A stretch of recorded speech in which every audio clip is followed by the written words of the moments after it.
Bonjour à tous et bienvenue dans cette édition de Getingo sur TOTV Africa. Le Burkina Faso commémore ce 11 décembre 2024 sa 64e fête de l'indépendance. À la veille de cet événement, le capitaine Ibrahim Traoré, président du Faso, s'est adressé à la nation dans un discours très bref d'à peine 5 minutes. Après avoir rendu hommage à ceux qui sont tombés pour la nation, il a mis l'accent sur l'indépendance réelle du pays sur tous les plans. Tout en réaffirmant son engagement dans cette lutte, le président du Faso a souligné que les épreuves définissent le peuple. Nous le suivons. Camarades, les épreuves définissent le peuple. Aujourd'hui, l'épreuve que nous vivons au Burkina Faso définit notre peuple. Un peuple courageux, vaillant, combattant, conquérant, résilient. Les qualificatifs manquent pour pouvoir qualifier notre peuple. Parce que ce que nous vivons est un moment unique. À travers cette bataille, nous avons pu nous unir et nous donner la main dans une cohésion parfaite pour soutenir nos forces combattantes pour pouvoir mener à bien ce combat pour notre indépendance réelle. Le Burkina Faso n'abandonnera jamais. Le Burkina Faso n'abdiquera jamais. Le Burkina Faso va combattre. Nous sommes un peuple fier, combattant, guerrier et digne. Et nous continuerons dans ce sens. Tous ceux qui rêvent de voir le Burkina Faso à genoux pour espérer nous ramener dans l'esclavage doivent comprendre qu'ils ont échoué. Parce que ceux qui ont risqué leur vie hier nous ont instruits de continuer le combat jusqu'à notre liberté totale et notre indépendance. Voilà pourquoi je tiens à remercier tout un chacun, burkinabé de l'intérieur et de l'extérieur, qui continuent de contribuer à l'effort de guerre, de poursuivre leur démarche et que nos forces armées puissent atteindre le niveau que nous escomptons, sécuriser nos populations et nos terres. Rappelons que le Burkina Faso a accédé à son indépendance le 11 décembre 1958 lors de la proclamation à l'unanimité par l'Assemblée territoriale de la République de Haute-Volta qui choisit le statut d'État autonome membre de la communauté franco-africaine. Le même jour, l'Assemblée a décrété le 11 décembre comme fête nationale. Ce n'est que le 5 août 1960 que la proclamation a été faite par la France.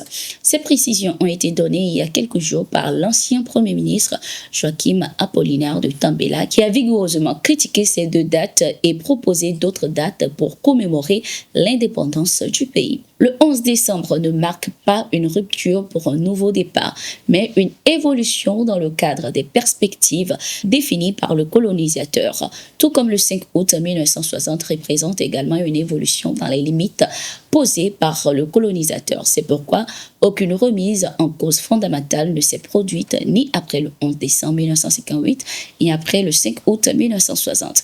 La date de la fête nationale du Burkina Faso reste donc à écrire. Pour ce faire, il faudra préalablement déterminer le symbole qu'on souhaiterait lui attribuer, a-t-il indiqué. Alors que la date du retrait officiel des pays de l'AES de la CEDEAO approche à grands pas, le président sénégalais Bassirou Diomaye Faye, médiateur dans cette crise, a formulé une proposition. Il estime qu'il est possible de maintenir la confédération AES au sein de la CEDEAO. À travers ses déclarations, le président sénégalais cherche à éviter une désintégration de l'institution sous-régionale en validant l'existence de l'Alliance des États du Sahel AES créée par les trois pays concernés, notamment le Mali, le Burkina Faso et le Niger. Rien n'empêche aujourd'hui de maintenir l'Alliance des États du Sahel puisqu'elle est déjà en place, répondant à une réalité sécuritaire à laquelle ces pays font face. En même temps, cela ne devrait pas, à mon sens, entraîner la désintégration de la CEDEAO, a-t-il indiqué lors du forum de Doha. Il a également appelé à une réforme de l'institution prenant en compte les critiques et remarques formulées. Bassirou Diomaye Faye, le président sénégalais, estime que les avancées permises par la CEDEAO, telles qu'une meilleure circulation des personnes et des biens, ne doivent pas être occultées par des problèmes de gouvernance qui, comme pour plusieurs institutions multilatérales, nécessitent une réforme pour les adapter aux défis actuels. Rappelons que le 15 décembre 2024, les chefs d'État de la CEDEAO se réuniront en conclave.